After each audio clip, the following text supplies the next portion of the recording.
प्रदोषस्तोत्राष्टकम् श्रीगणेशाय नमः। सत्यं ब्रवीमि परलोकहितं ब्रवीमि, सारं ब्रवीम्युपनिषद्हृदयं ब्रवीमि। संसारमुल्बणमसारमवाप्यजन्तोः, सारोऽयमीश्वरपदाम्बुरुहस्य सेवा। येनार्चयन्ति गिरिशं शमये प्रदोषे, येनार्चितं शिवमपि प्रणमन्ति चान्ये। एतत् कथं श्रुतिपुटैर्न पिबन्ति मूढास्ते, जन्म जन्मसु भवन्ति नरादरिद्राः। ये वै प्रदोषसमये परमेश्वरस्य कुर्वन्त्यनन्यमनसोऽङ्घ्रिसरोजपूजाम्, नित्यं प्रवृद्धधनधान्यकलत्रपुत्र सौभाग्यसम्पदधिकास्त इहैव लोके। कैलासशैलभुवने त्रिजगज्जनित्रीं, गौरीं निवेश्य कनकाचितरत्नपीठे। नृत्यं विधातुमभिवाञ्छति शूलपाणौ, देवाः प्रदोषसमयेऽनुभजन्ति सर्वे। वाग्देवी धृतवल्लकेशतमखो, वेणुं दधत्पद्मज। स्थालो निद्रकरो रमा भगवती, गेयप्रयोगान्विता। विष्णुः सान्द्रमृदङ्गवादनपटुर्देवाः समन्तात्स्थिताः, सेवन्ते तमनुप्रदोषसमये। देवं मृडानीपतिं गन्धर्वयक्षपतगोरगसिद्धसाध्य, विद्याधरामरवराप्सरसां गणाश्च। येऽन्ये त्रिलोकनिलया सह भूतवर्गाः, प्राप्ते प्रदोषसमये हरपार्श्वसंस्था। अतः प्रदोषे शिव एक एव, पूज्योऽथ नान्ये हरिपद्मजाद्याः।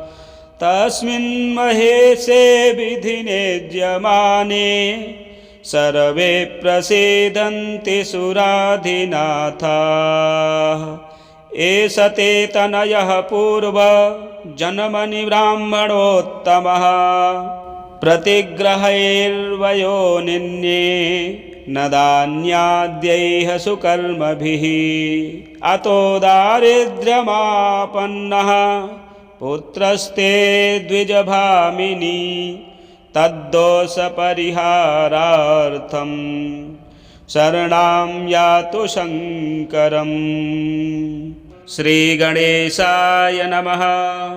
सत्यं ब्रवीमि परलोकहितं ब्रवीमि, सारं ब्रवीम्युपनिषद्हृदयं ब्रवीमि। संसारमुल्बणमसारमवाप्यजन्तोः, सारोऽयमीश्वरपदाम्बुरुहस्य सेवा। येनार्चयन्ति गिरिशं शमये प्रदोषे, येनार्चितं शिवमपि प्रणमन्ति चान्ये।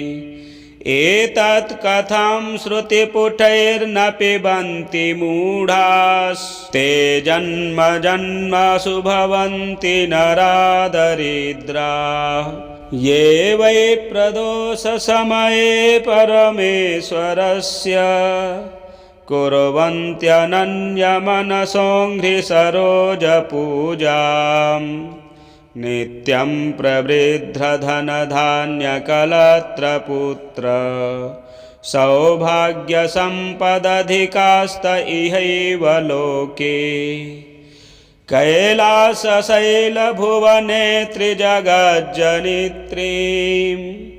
गौरीं निवेश्य कनकाचितरत्नपीठे नृत्यं विधातुमभिवाञ्छति शूलपाणौ देवाः प्रदोषसमयेऽनुभजन्ति सर्वे वाग्देवी धृतवल्लकेशतमखो वेणुं दधत्पद्मज स्थालो निद्रकरो रमा भगवती गेयप्रयोगान्विता विष्णुः सान्द्रमृदङ्गवादनपटुर्देवाः समन्तात्स्थिताः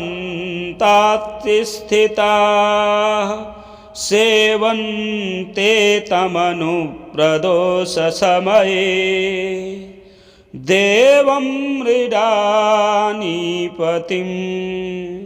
गन्धर्वयक्षपतगोरगसिद्धसाध्य विद्याधरामरवराप्सरसां गणाश्च येऽन्ये त्रिलोकनिलया सह भूतवर्गाः प्राप्ते प्रदोषसमये हरपार्श्वसंस्था अतः प्रदोषे शिव एक एव पूज्योऽथ नान्ये हरिपद्मजाद्याः तस्मिन् महेशे विधिनेज्यमाने सर्वे प्रसीदन्ति सुराधिनाथाः एष ते तनयः पूर्वजन्मनि ब्राह्मणोत्तमः प्रतिग्रहैर्वयो निन्ये न दान्याद्यैः सुकर्मभिः अतो दारिद्र्यमापन्नः पुत्रस्ते द्विजभामिनी तद्दोषपरिहारार्थं शरणं यातु शङ्करम्। श्रीगणेशाय नमः। सत्यं ब्रवीमि परलोकहितं ब्रवीमि सारं ब्रवीम्युपनिषद्हृदयं ब्रवीमि संसारमुल्बणमसारमवाप्यजन्तोः सारोऽयमीश्वरपदाम्बुरुहस्य सेवा येनार्चयन्ति गिरिशं शमये प्रदोषे येनार्चितं शिवमपि प्रणमन्ति चान्ये एतत् कथां श्रुतिपुटैर्न पिबन्ति मूढास्ते जन्म जन्मसु भवन्ति नरादरिद्राः ये वै प्रदोषसमये परमेश्वरस्य कुर्वन्त्यनन्यमनसोऽङ्घ्रिसरोजपूजाम् नित्यं प्रवृद्धधनधान्यकलत्रपुत्र सौभाग्यसम्पदधिकास्त इहैव लोके कैलासशैलभुवने त्रिजगज्जनित्रीं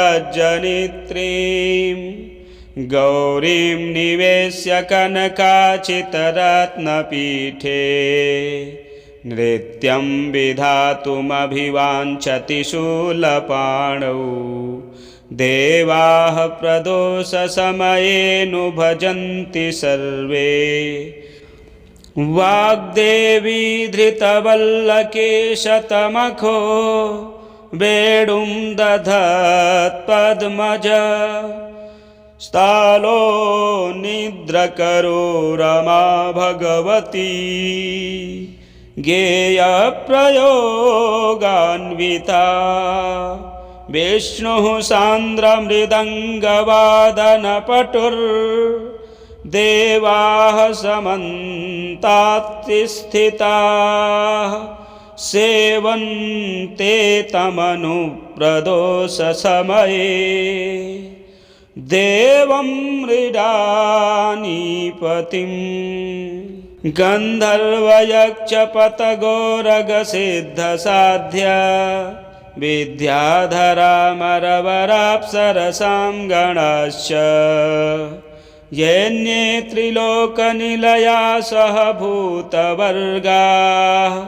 प्राप्ते प्रदोषसमये हरपार्श्वसंस्था अतः प्रदोषे शिव एक एव पूज्योऽथ नान्ये हरिपद्मजाद्याः तस्मिन् महेशे विधिने ज्यमाने सर्वे प्रसीदन्ति सुराधिनाथाः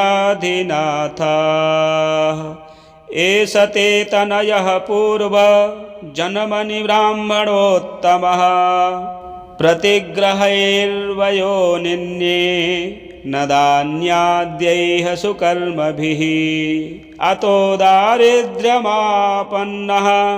पुत्रस्ते द्विजभामिनी तद्दोषपरिहारार्थं शरणं यातु शङ्करम्। श्रीगणेशाय नमः। सत्यं ब्रवीमि परलोकहितं ब्रवीमि सारं ब्रवीम्युपनिषद्हृदयं ब्रवीमि संसारमुल्बणमसारमवाप्यजन्तोः सारोऽयमीश्वरपदाम्बुरुहस्य सेवा येनार्चयन्ति गिरिशं शमये प्रदोषे येनार्चितं शिवमपि प्रणमन्ति चान्ये एतत् कथं श्रुतिपुटैर्न पिबन्ति मूढास्ते जन्म जन्मसु भवन्ति नरादरिद्राः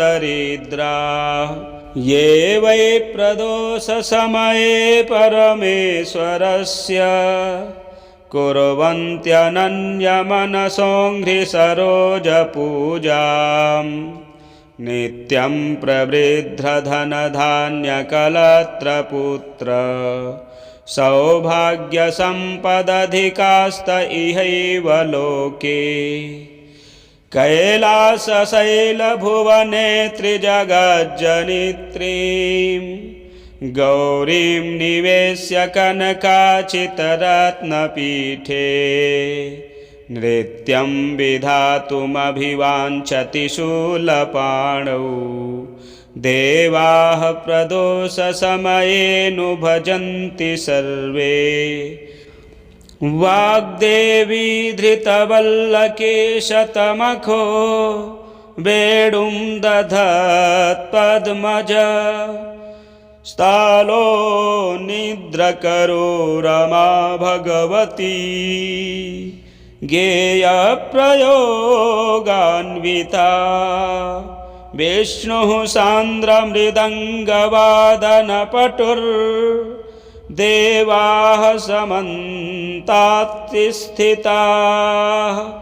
सेवन्ते तमनुप्रदोषसमये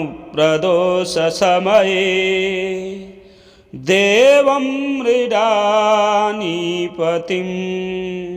गन्धर्वयक्षपतगोरगसिद्धसाध्य विद्याधरामरवराप्सरसां गणाश्च येऽन्ये त्रिलोकनिलया सह भूतवर्गाः प्राप्ते प्रदोषसमये हरपार्श्वसंस्था अतः प्रदोषे शिव एक एव पूज्योऽथ नान्ये हरिपद्मजाद्याः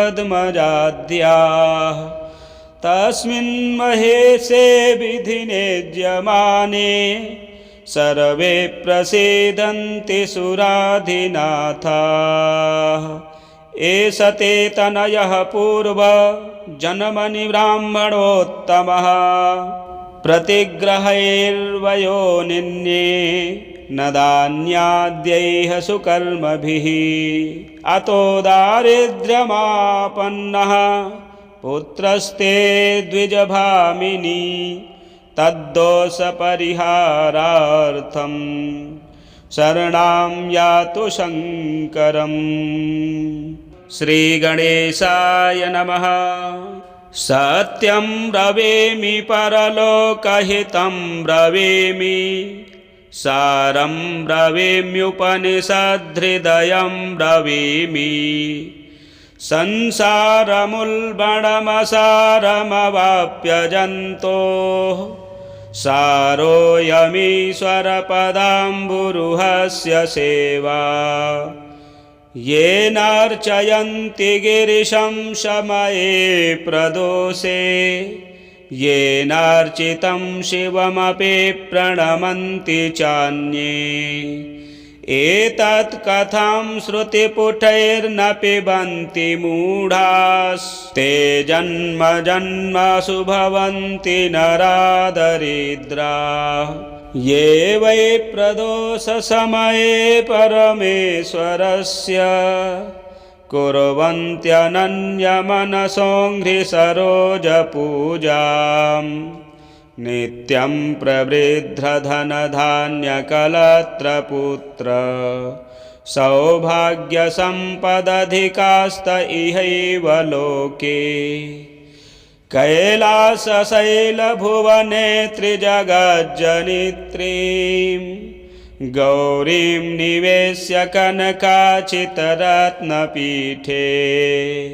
नृत्यं विधातुमभिवाञ्छति शूलपाणौ, देवाः प्रदोषसमये नु भजन्ति सर्वे। वाग्देवी धृतवल्लकेशतमखो, वेणुं दधत्पद्मज। स्थालो निद्रकरो रमा भगवती, गेयप्रयोगान्विता। विष्णुः सान्द्रमृदङ्गवादनपटुर्देवाः समन्तात्स्थिताः, सेवन्ते तमनुप्रदोषसमये। देवं मृडानीपतिं गन्धर्वयक्षपतगोरगसिद्धसाध्य, विद्याधरामरवराप्सरसां गणाश्च। येऽन्ये त्रिलोकनिलया सह भूतवर्गाः, प्राप्ते प्रदोषसमये हरपार्श्वसंस्था। अतः प्रदोषे शिव एक एव, पूज्योऽथ नान्ये हरिपद्मजाद्याः। तस्मिन् महेशे विधिनेज्यमाने, सर्वे प्रसीदन्ति सुराधिनाथाः। एष ते तनयः पूर्वजन्मनि ब्राह्मणोत्तमः, प्रतिग्रहैर्वयो निन्ये न दान्याद्यैः सुकर्मभिः। अतो दारिद्र्यमापन्नः पुत्रस्ते द्विजभामिनी, तद्दोषपरिहारार्थं शरणं यातु शङ्करम्। श्रीगणेशाय नमः। सत्यं ब्रवीमि परलोकहितं ब्रवीमि, सारं ब्रवीम्युपनिषद्धृदयं ब्रवीमि। संसारमुल्बणमसारमवाप्यजन्तोः सारोऽयमीश्वरपदाम्बुरुहस्य सेवा। येनार्चयन्ति गिरिशं शमये प्रदोषे, येनार्चितं शिवमपि प्रणमन्ति चान्ये।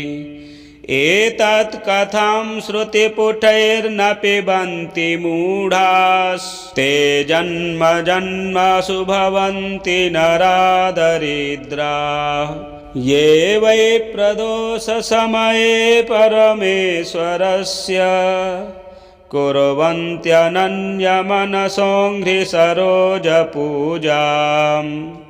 नित्यं प्रवृद्धधनधान्यकलत्रपुत्र सौभाग्यसम्पदधिकास्त इहैव लोके कैलासशैलभुवने त्रिजगज्जनित्रीं गौरीं निवेश्य कनकाचितरत्नपीठे नृत्यं विधातुमभिवाञ्छति शूलपाणौ देवाः प्रदोषसमयेऽनुभजन्ति सर्वे वाग्देवी धृतवल्लकेशतमखो वेणुं दधत्पद्मज स्थालो निद्रकरो रमा भगवती गेयप्रयोगान्विता विष्णुः सान्द्रमृदङ्गवादनपटुर्देवाः समन्तात्स्थिताः सेवन्ते तमनुप्रदोषसमये देवं मृडानीपतिं गन्धर्वयक्षपतगोरगसिद्धसाध्य विद्याधरामरवराप्सरसां गणाश्च येऽन्ये त्रिलोकनिलया सह भूतवर्गाः प्राप्ते प्रदोषसमये हरपार्श्वसंस्था अतः प्रदोषे शिव एक एव पूज्योऽथ नान्ये हरिपद्मजाद्याः तस्मिन् महेशे विधिनेज्यमाने सर्वे प्रसीदन्ति सुराधिनाथाः एष ते तनयः पूर्वजन्मनि ब्राह्मणोत्तमः प्रतिग्रहैर्वयो निन्ये न दान्याद्यैः सुकर्मभिः अतो दारिद्र्यमापन्नः पुत्रस्ते द्विजभामिनी तद्दोषपरिहारार्थं शरणं यातु शङ्करम्। श्रीगणेशाय नमः। सत्यं ब्रवीमि परलोकहितं ब्रवीमि सारं ब्रवीम्युपनिषद्हृदयं ब्रवीमि संसारमुल्बणमसारमवाप्यजन्तोः सारोऽयमीश्वरपदाम्बुरुहस्य सेवा येनार्चयन्ति गिरिशं शमये प्रदोषे येनार्चितं शिवमपि प्रणमन्ति चान्ये एतत् कथं श्रुतिपुटैर्न पिबन्ति मूढास्ते जन्म जन्मसु भवन्ति नरादरिद्राः ये वै प्रदोषसमये परमेश्वरस्य कुर्वन्त्यनन्यमनसोऽङ्घ्रिसरोजपूजाम् नित्यं प्रवृद्धधनधान्यकलत्रपुत्र सौभाग्यसम्पदधिकास्त इहैव लोके कैलासशैलभुवने त्रिजगज्जनित्रीं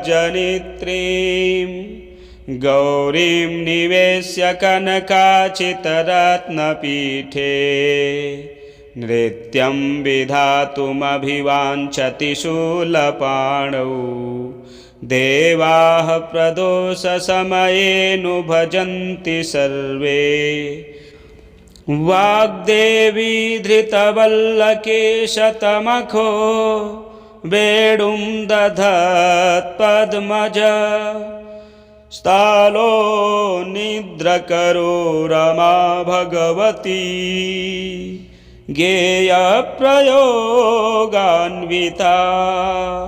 विष्णुः सान्द्रमृदङ्गवादनपटुर्देवाः समन्तात्स्थिताः सेवन्ते तमनुप्रदोषसमये देवं मृडानीपतिं गन्धर्वयक्षपतगोरगसिद्धसाध्य विद्याधरामरवराप्सरसां गणाश्च येऽन्ये त्रिलोकनिलया सह भूतवर्गाः प्राप्ते प्रदोषसमये हरपार्श्वसंस्था अतः प्रदोषे शिव एक एव पूज्योऽथ नान्ये हरिपद्मजाद्याः तस्मिन् महेशे विधिनेज्यमाने सर्वे प्रसीदन्ति सुराधिनाथाः एष ते तनयः पूर्वजन्मनि ब्राह्मणोत्तमः प्रतिग्रहैर्वयो निन्ये न दान्याद्यैः सुकर्मभिः अतो दारिद्र्यमापन्नः पुत्रस्ते द्विजभामिनी तद्दोषपरिहारार्थं शरणं यातु शङ्करम्। श्रीगणेशाय नमः। सत्यं ब्रवीमि परलोकहितं ब्रवीमि सारं ब्रवीम्युपनिषद्हृदयं ब्रवीमि संसारमुल्बणमसारमवाप्यजन्तोः सारोऽयमीश्वरपदाम्बुरुहस्य सेवा येनार्चयन्ति गिरिशं शमये प्रदोषे येनार्चितं शिवमपि प्रणमन्ति चान्ये एतत् कथं श्रुतिपुटैर्न पिबन्ति मूढास्ते जन्म जन्मसु भवन्ति नरादरिद्राः ये वै प्रदोषसमये परमेश्वरस्य कुर्वन्त्यनन्यमनसोऽङ्घ्रिसरोजपूजाम् नित्यं प्रवृद्धधनधान्यकलत्रपुत्र सौभाग्यसम्पदधिकास्त इहैव लोके कैलासशैलभुवने त्रिजगज्जनित्रीं गौरीं निवेश्य कनकाचितरत्नपीठे नृत्यं विधातुमभिवाञ्छति शूलपाणौ देवाः प्रदोषसमये नु भजन्ति सर्वे वाग्देवी धृतवल्लकेशतमखो वेणुं दधत्पद्मज स्थालो निद्रकरो रमा भगवती गेयप्रयोगान्विता विष्णुः सान्द्रमृदङ्गवादनपटुर्देवाः समन्तात्स्थिताः सेवन्ते तमनुप्रदोषसमये देवं मृडानीपतिम् गन्धर्वयक्षपतगोरगसिद्धसाध्य विद्याधरामरवराप्सरसां गणाश्च येऽन्ये त्रिलोकनिलया सह भूतवर्गाः प्राप्ते प्रदोषसमये हरपार्श्वसंस्था अतः प्रदोषे शिव एक एव पूज्योऽथ नान्ये हरिपद्मजाद्याः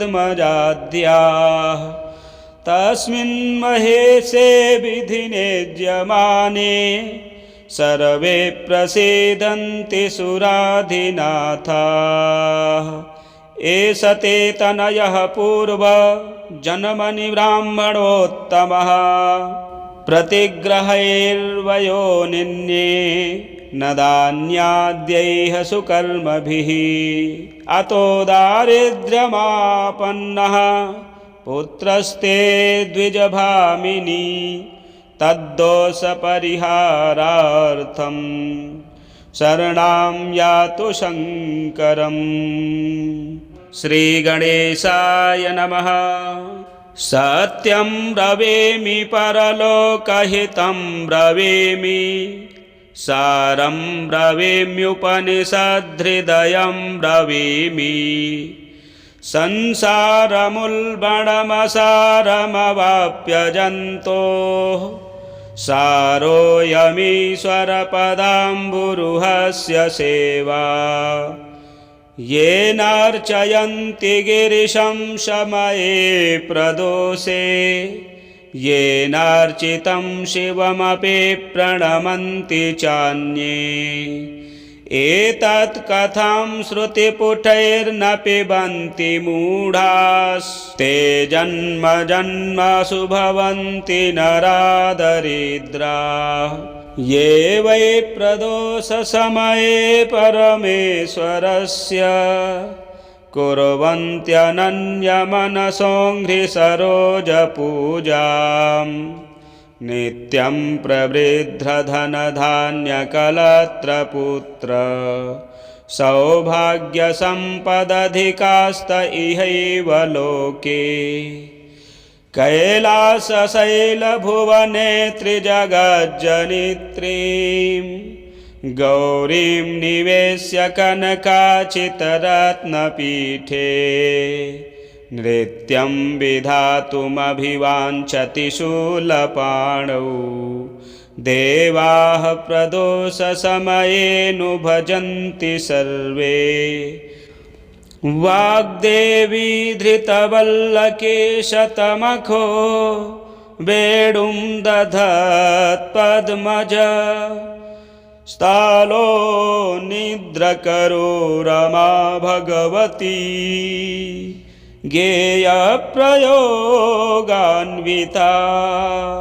विष्णुः सान्द्रमृदङ्गवादनपटुर्देवाः समन्तात्स्थिताः। सेवन्ते तमनुप्रदोषसमये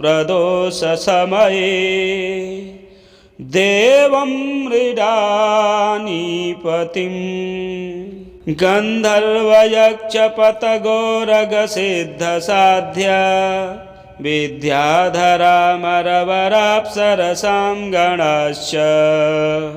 येऽन्ये त्रिलोकनिलया सह भूतवर्गाः प्राप्ते प्रदोषसमये हरपार्श्वसंस्था। अतः प्रदोषे शिव एक एव पूज्योऽथ नान्ये हरिपद्मजाद्याः। तस्मिन् महेशे विधिने ज्यमाने सर्वे प्रसीदन्ति सुराधिनाथाः। एष ते तनयः पूर्वजन्मनि ब्राह्मणोत्तमः। प्रतिग्रहैर्वयो निन्ये न दान्याद्यैः सुकर्मभिः। अतो दारिद्र्यमापन्नः पुत्रस्ते द्विजभामिनी तद्दोषपरिहारार्थं शरणं यातु शङ्करम्। श्रीगणेशाय नमः। सत्यं ब्रवीमि परलोकहितं ब्रवीमि, सारं ब्रवीम्युपनिषद्धृदयं ब्रवीमि। संसारमुल्बणमसारमवाप्यजन्तोः सारोऽयमीश्वरपदाम्बुरुहस्य सेवा। येनार्चयन्ति गिरिशं शमये प्रदोषे, येनार्चितं शिवमपि प्रणमन्ति चान्ये। एतत् कथं श्रुतिपुटैर्न पिबन्ति मूढास्ते जन्म जन्मसु भवन्ति नरादरिद्राः। ये वै प्रदोषसमये परमेश्वरस्य कुर्वन्त्यनन्यमनसोऽङ्घ्रिसरोजपूजाम् नित्यं प्रवृद्धधनधान्यकलत्रपुत्र सौभाग्यसम्पदधिकास्त इहैव लोके कैलासशैलभुवने त्रिजगज्जनित्रीं गौरीं निवेश्य कनकाचितरत्नपीठे नृत्यं विधातुमभिवाञ्छति शूलपाणौ देवाः प्रदोषसमयेऽनुभजन्ति सर्वे वाग्देवी धृतवल्लकेशतमखो वेणुं दधत्पद्मज स्थालो निद्रकरो रमा भगवती गेयप्रयोगान्विता विष्णुः सान्द्रमृदङ्गवादनपटुर्देवाः समन्तात्स्थिताः सेवन्ते तमनुप्रदोषसमये देवं मृडानीपतिम् गन्धर्वयक्षपतगोरगसिद्धसाध्य विद्याधरामरवराप्सरसां गणाश्च येऽन्ये त्रिलोकनिलया सह भूतवर्गाः प्राप्ते प्रदोषसमये हरपार्श्वसंस्था अतः प्रदोषे शिव एक एव पूज्योऽथ नान्ये हरिपद्मजाद्याः तस्मिन् महेशे विधिनेज्यमाने सर्वे प्रसीदन्ति सुराधिनाथाः एष ते तनयः पूर्वजन्मनि ब्राह्मणोत्तमः प्रतिग्रहैर्वयो निन्ये न दान्याद्यैः सुकर्मभिः अतो दारिद्र्यमापन्नः पुत्रस्ते द्विजभामिनी तद्दोषपरिहारार्थं शरणं यातु शङ्करम्। श्रीगणेशाय नमः। सत्यं ब्रवीमि परलोकहितं ब्रवीमि सारं ब्रवीम्युपनिषद्धृदयं ब्रवीमि संसारमुल्बणमसारमवाप्यजन्तोः सारोऽयमीश्वरपदाम्बुरुहस्य सेवा येनार्चयन्ति गिरिशं शमये प्रदोषे येनार्चितं शिवमपि प्रणमन्ति चान्ये एतत् कथं श्रुतिपुटैर्न पिबन्ति मूढास्ते जन्म जन्मसु भवन्ति नरादरिद्राः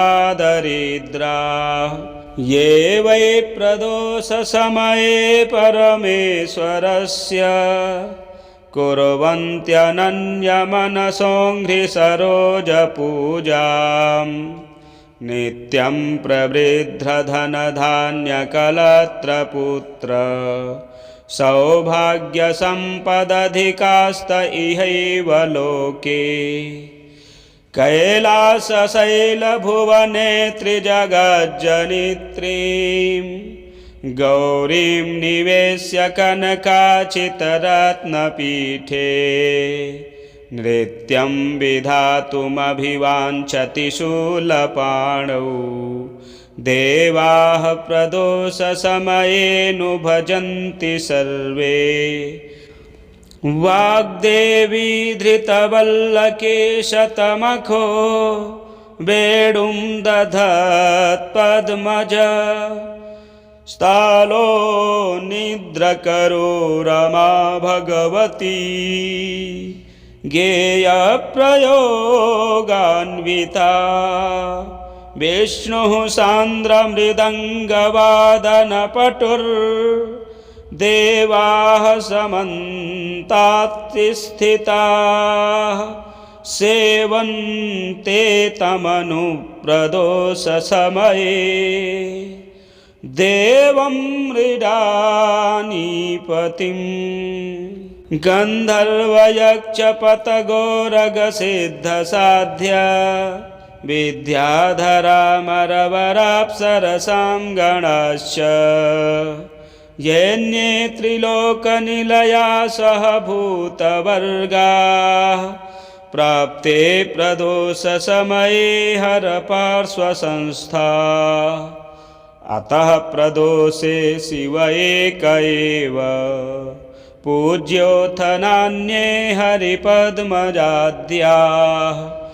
तस्मिन् महेशे विधिने ज्यमाने सर्वे प्रसीदन्ति सुराधिनाथाः एष ते तनयः पूर्वजन्मनि ब्राह्मणोत्तमः प्रतिग्रहैर्वयो निन्ये न दान्याद्यैः सुकर्मभिः अतो दारिद्र्यमापन्नः पुत्रस्ते द्विजभामिनी तद्दोषपरिहारार्थं शरणं यातु शङ्करम् तद्दोषपरिहारार्थं शरणं यातु शङ्करम्। श्रीस्कान्दोक्तं प्रदोषस्तोत्राष्टकं सम्पूर्णम्।